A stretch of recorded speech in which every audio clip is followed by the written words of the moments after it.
Oi pessoal, quero apresentar para vocês aqui a Lagoa Azul, Monte Alto, Arraial do Cabo. Mas eu quero apresentar para vocês também o capítulo 25 de Atos, onde nós estamos estudando. Acompanhe aí. Agora o novo governador Festo, não confunda com o antigo que era Félix. Mas Festo chega em Cesareia, mas em 3 dias ele já vai para Jerusalém. E ali reúne então os líderes, os líderes religiosos. Eles então pedem para que o governador transferisse Paulo de volta para ser julgado diante do tribunal deles, porque Paulo estava manifestando heresias, estava indo contra o governo romano, estava indo contra as leis de Deus, estava indo contra o templo. E aquele governador então diz: olha, voltarei para Cesareia e vou reunir o tribunal, mandem a autoridade de vocês para juntos decidirmos. E aí assim acontece, quando eles lá chegam, começam a querer condenar Paulo, fazendo acusações gravíssimas contra Paulo. E o governador manda chamar Paulo e pergunta: olha, você quer ser julgado em Jerusalém? Você quer voltar com esses homens para lá? Paulo diz: não, existe um tribunal romano aqui na cidade e é por ele que eu quero ser julgado. Vejam bem, Paulo então diz: olha, tudo que eles estão acusando contra mim, eu sou inocente, nada disso procede. E outra coisa, se eu sou digno de morte, uma pena de morte sobre a minha vida, eu aceitaria. Agora, querer julgar e condenar à morte um inocente, não vou permitir que esses homens coloquem a mão sobre mim. Eu apelo para César. Então aí ele consulta os seus conselheiros, eles dizem: sim, está certíssimo. Então o governador fala: se você apelou para César você irá.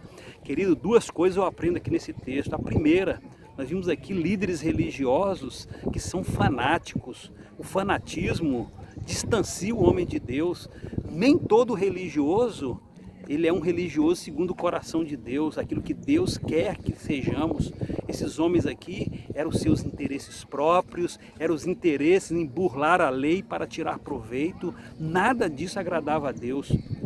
Porém, Paulo, nós vimos aqui um grande conhecedor, um homem que conhecia do Evangelho, mas também conhecia dos seus direitos. Isso que eu quero chegar com vocês aqui nesse texto, porque esse texto fala de política. E nós não podemos nos calar diante da situação que estamos vivendo hoje. Durante muitos anos nós vimos cristãos, os crentes fiéis, muitas vezes os servos, estarem dentro da política ou apenas conhecendo a política de forma assim muito polarizada dentro dessas redes sociais. E muitas vezes não querem se aprofundar dentro dos direitos humanos, dentro de um conhecimento social, dentro de conhecer o seu direito, o direito da sua cidade, do seu bairro, da sua comunidade e até mesmo muitas vezes em relação à igreja. Então o que nós precisamos é conhecer do Evangelho, mas conhecer da política, sabermos que ela é de Deus, mas que nós possamos buscar os caminhos e os direitos de forma correta. Paulo, ele era um autoconhecedor, um homem que apela para o imperador, coisa que era muito raro acontecer, mas ele tinha o conhecimento, o domínio das leis e da política daquela época.